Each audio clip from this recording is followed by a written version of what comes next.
우리 식사 봉사팀이 참 애를 많이 쓰시죠. 그래서 교회에 여러 부서에서 우리가 봉사하고 모두가 다 귀한 봉사인데 특별히 우리 식사 봉사팀은 그 어느 봉사팀보다 이렇게 많이 애쓰고 또 힘이 드실 것 같아요. 그렇죠? 여러분 힘드시죠? 식사 봉사팀 여러분 힘드시죠?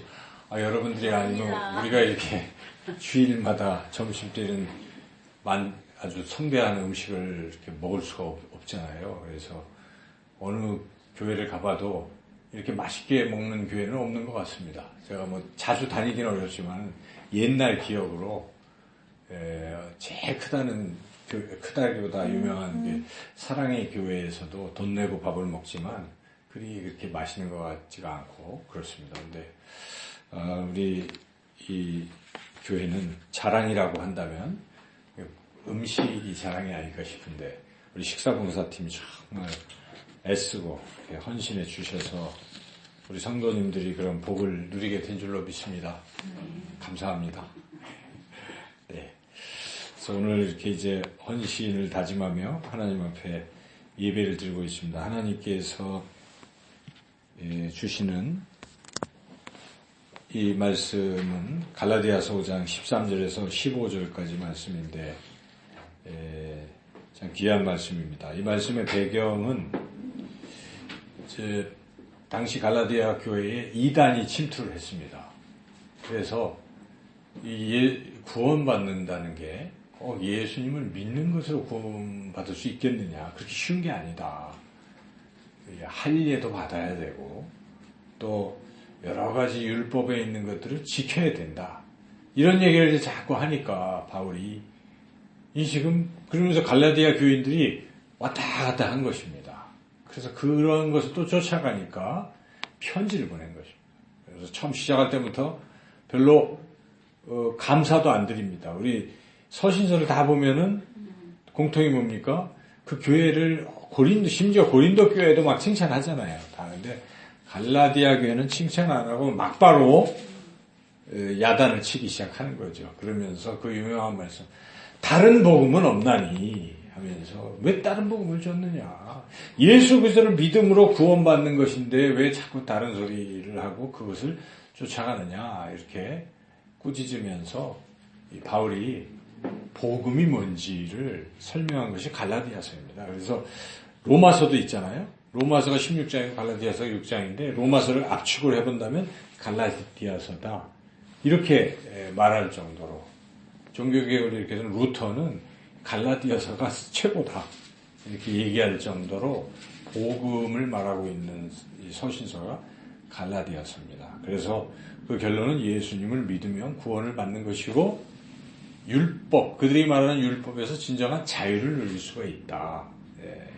이런 거죠. 그래서 오늘 우리가 읽었던 이 말씀은 5장 1절부터 이렇게 이제 시작된다고 볼 수가 있어요. 5장 1절에서 연결된 말씀이라고 볼 수가 있는데 여러분이 5장 1절 말씀을 우리가 한번 같이 읽어보면 좋겠어요. 5장 1절 같이 읽겠습니다.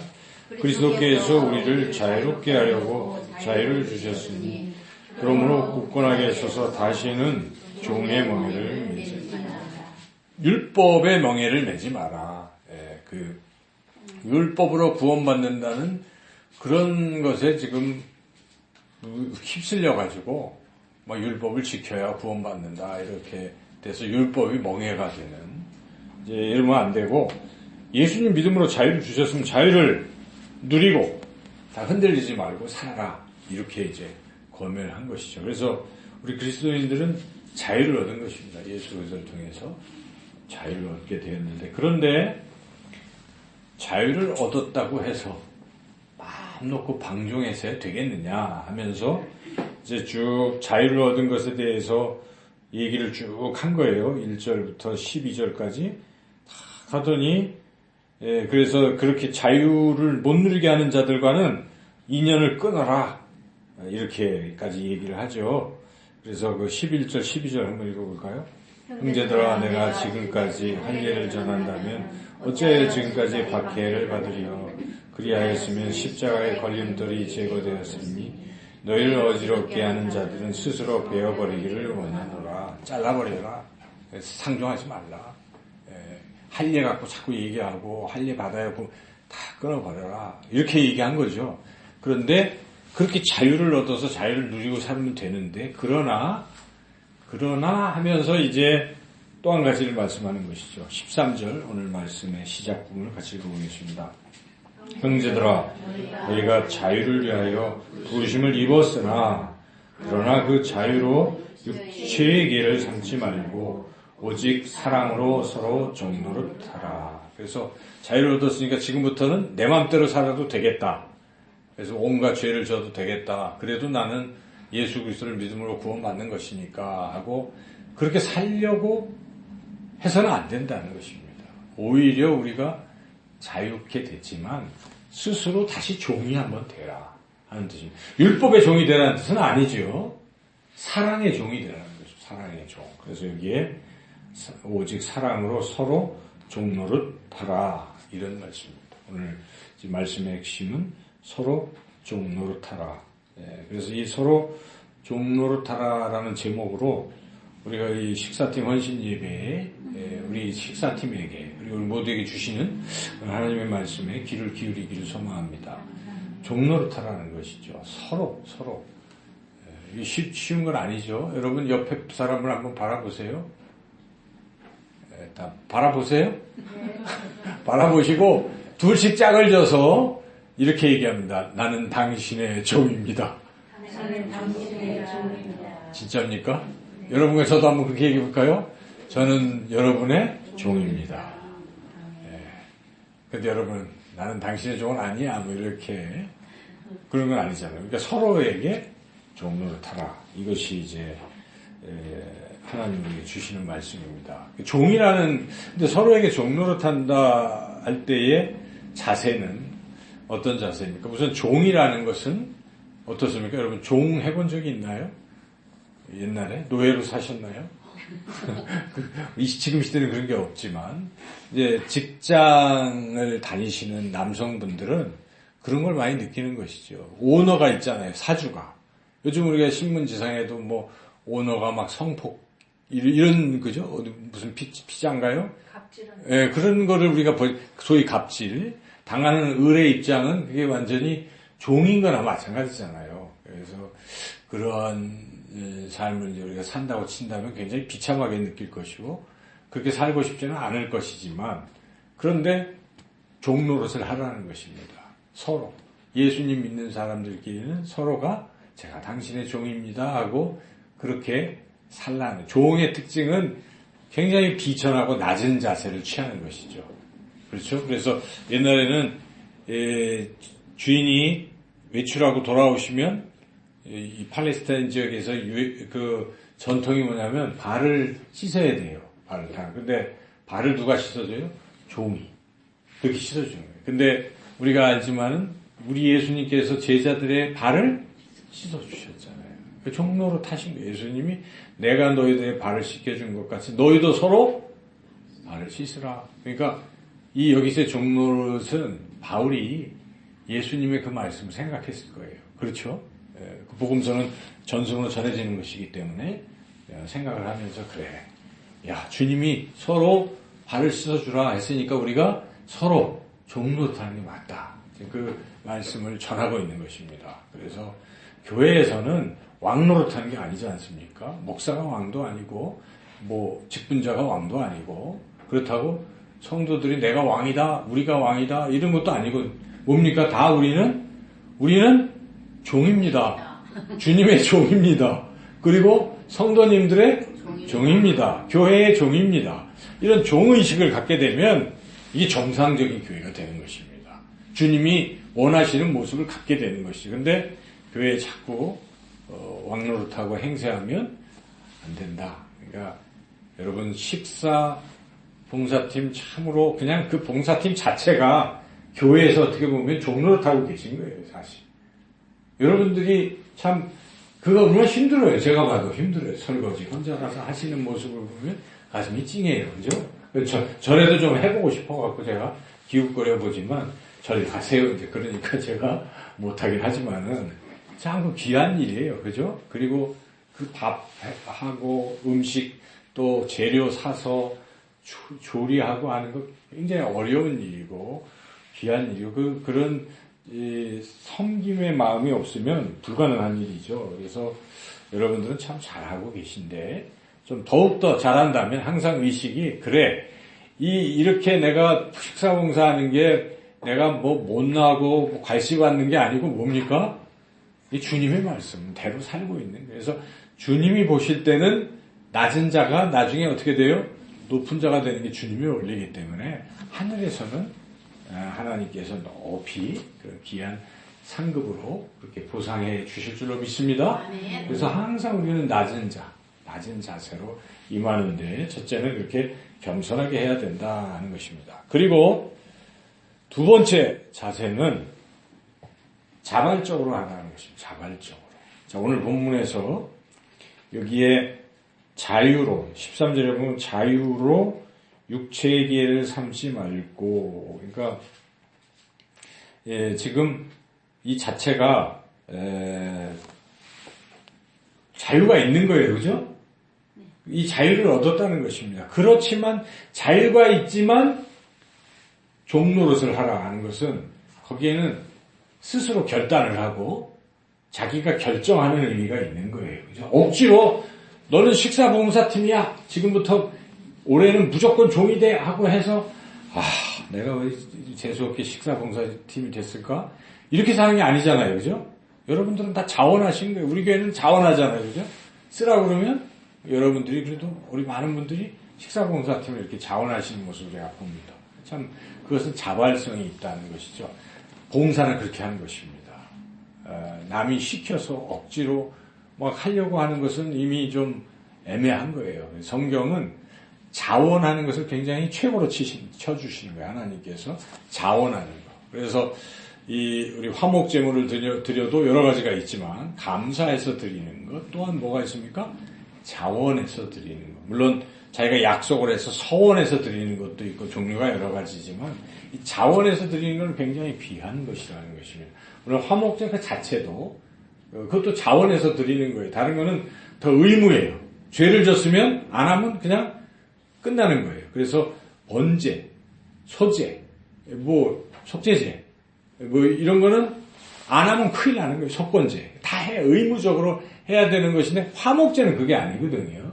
화목제는 자기가 우러나서 여러분 감사헌금도 사실은 뭐예요? 우러나서 드리는 것이죠. 11조는 의무예요. 의무권은 안 드리면 안 되니까 우리가 의무로 드리는 것이지만 감사헌금은 그냥 차원에서 드리는 부분이라는 것이죠. 그래서 봉사도 똑같아요. 이렇게 자원에서 드리는 봉사 참 귀한 봉사. 그래서 이왕 봉사를 하시면 우리가 돌아가면서 하잖아요. 한 달을 4번으로 나눠서 이번 주에는 이번 주에 또 내 아야 이런 게 아니라 돌아오기를 사모하면서 빨리 내가 섬길 기회가 와야지. 아니 이왕이면 그렇게 하셔야 하는 겁니다. 그런 자세가 저는 늘 이왕이면이라는 단어를 많이 쓰는데 이왕 목사가 됐으면 그렇죠?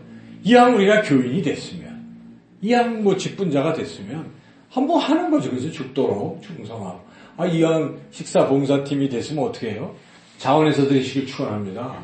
이왕 하는 거 똑같아요. 그죠? 시켜서 억지로 하는 사람이나 하는 거나 내용은 비슷한데 자세가 틀리잖아요. 그래서 기쁘잖아요. 자기도 기뻐요. 자원하게 되면. 그래서 봉사를 할 때는 자원해서 시켜서 하지 마시고 자원해서 하시기 바랍니다. 세 번째 아주 중요한 자세입니다. 그것은 여기에 사랑으로 해야 돼요. 종로로 타라 그러고 사랑 이야기를 하고 있잖아요. 14절 같이 읽어보겠습니다. 온 율법은 내 이웃 사랑하기를 내 자신같이 하라 하신 한 말씀에서 이루어졌나니. 서로 종로로 타라 하고 14절 말씀을 연결해서 하는 것은 종로로 탈 때에 중요한 자세가 사랑이 담겨 있어야 된다는 것입니다. 사실 이 사랑이라는 게 핵심이에요. 여기 말씀대로. 온 율법을 압축하면 예수님이 압축해는 뭡니까? 레위기 말씀, 출애굽기 10계명부터 했다는 우리가 지금 성경을 읽고 있잖아요. 굉장히 중요하다고 하고 있잖아요. 율법. 우리가 열심히 공부하고 있는데 이거를 압축하면 뭡니까? 하나님 사랑. 따라서 하나님 사랑. 따라서 해보시죠. 하나님 사랑. 이웃 사랑. 두 가지예요. 그걸로 압축할 수가 있어요. 그래서 우리가 하나님 사랑하잖아요, 여러분들이. 그리고 또한 이웃을 사랑해야 되는 거예요. 그러니까 이웃 사랑과 하나님 사랑이 빠지면 율법을 죽은 하나님의 말씀으로 바꾸는 겁니다. 그냥 조문이 돼버리는 거예요. 근데 그렇게 바꿨습니다. 바리새인들이. 율법 학자들이 이스라엘에. 그래서 이들은 딱 조문만 지켜야 돼요. 할례해야 되고. 근데 그 안에 가장 핵심 사상이 깔려있는 게 왜? 사랑으로 하라는 것이거든요. 사랑이 빠지니까 어떻게 돼요? 이상하잖아요. 예수님 오셔서 바리새인들을 왜 독사의 자식들아 이렇게 욕을 했겠습니까? 사랑이 빠졌기 때문에 그런 거예요. 그들이 지키는 거 11조도 드리고 뭐 다 한다고 하잖아요. 근데 사랑이 없는 것이 사랑이. 예. 그래서 예를 들어서 이렇게 안식일 날 손 마른 사람이 있어요. 누가 그런 얘기를 들었는데 그 병이 뭐죠? 근육 무력증 있는데 그런 병에 걸린 것 같다 그러잖아요. 그러니까 이렇게 손이 막 기능이 없어지는 거예요. 아 그랬군요. 동생분이 그랬다고 제가 잊어버렸어요. 그래서 마음이 그런데 왜 근무력증인데 루게릭 병에 걸리면 그냥 못 움직이는 거예요. 그래서 이 손마라증 그런 거니까 얼마나 그게 그렇겠어요. 근데 그런 사람이 이렇게 안식일 날 이렇게 있는 거예요. 근데 예수님께서 고쳐주시려고 하는데 그때 등장한 사람들이 있어요. 바리새인들이 고치나 안 고치나 보고 고치면 고발하려고. 안식일이니까. 안식일에 뭘 했다. 고발하려고 그러고 있어요. 여러분 그 장면을 보면서 우리가 영화로 본다 그러면 그 사람들은 어떻게 생각하겠어요? 아니 저 사람이 지금 이 손 마른 병에 걸려서 참 나야 되는 그런 불쌍한 사람이 있는데 저 사람이 고쳐졌으면 좋겠다는 마음이 아니라 조문을 딱 걸어가지고 고발하려고 하고 있는 게 바리새인이라는 거예요. 주님이 그것을 보시고 마음이 얼마나 그러시겠어요. 그러니까 이게 이미 아니라는 거예요. 신앙이 썩어버린 것입니다. 오늘날 교회가 이 사랑이 바탕이 안 되는 그냥 종교 활동을 하고 있다면 이건 아닌 것이죠. 만약에 우리 교회에 정말 어려운 사람이 이렇게 들어왔을 때 우리가 그냥 다른 조건이나 이런 걸 보고 배제하고 뭐 자꾸 그래버리면 예수님이 우리 교회를 뭘로 보시겠습니까? 너희들은 제목만 참된 제자고 가짜 제자교회구나 이러실 거 아니겠어요? 그래서 우리는 항상 잊으면 안 됩니다. 교회의 생명 핵심은 사랑이 있구나. 그래서 항상 사랑이 깔려 있어요. 성도들끼리 봉사를 할 때도 사랑이 빠지면 어떻게 되겠습니까? 뭔가 잘못된 거예요, 우리가. 그래서 식사 봉사팀은 사랑으로 봉사하시기를 축원합니다. 그러니까 음식을 만들 때도 어떻게 해야 돼요? 아유, 뭐 욕하고 이러면 되겠어요? 안 되겠죠. 야, 내가 이 밥을 맛있게 지어서 저분이 맛있게 먹고 건강했으면 좋겠다. 우리 몇 안 되잖아요. 근데 내가 아는 마음이 누가 우리 청년들과 또 어르신 누가 드시고 좀 기뻐하고 맛있으면 좋겠다. 여러분은 현재 그렇게 하고 계시잖아요. 그렇죠? 잊지 마시라는 거예요. 그래서 세 가지 자세로 종로릇은 겸손하게 하는 겁니다. 식사봉사팀 겸손하게 더욱 겸손하시기를 축원합니다. 그리고 식사봉사는 시켜서 하는 거 아닙니다. 그죠? 돌아오기를 학수고대하시고 자발적으로 기쁨으로 참여하시고 마지막으로는 항상 사랑으로 맛있는 밥과 반찬을 준비하셔서 우리 성도님들을 섬기시기를 축원합니다. 기도드리겠습니다. 하나님 감사합니다. 우리 사랑하시는 식사봉사팀 참으로 애쓰고 헌신했습니다. 하나님이 아시고 칭찬하시고 또 하나님 귀한 것으로 채워주시며 또 이제 내년도를 향해서 우리 또 식사봉사팀원들이 진정으로 오늘 주신 말씀대로 우리 성도님들을 섬기고 사랑으로 또 자발적으로 잘 섬겨서 우리 교회가 더욱더 행복한 교회 되게 하여 주시옵소서. 섬기시는 모든 분들 위해 주님 섬기러 오신 주님께서 저들이 먼저 된 자 나중되고 나중된 자 먼저 된다 하셨사오니 하나님 낮은 자를 높이시는 하나님께서 또한 저들의 삶에 또한 그 가정에 또 더욱더 복을 주셔서 자녀들이 하나님 높아지며 귀한 은총 받게 하여 주시기를 간절히 원하옵고 예수님의 이름으로 기도드리옵나이다. 아멘. 317장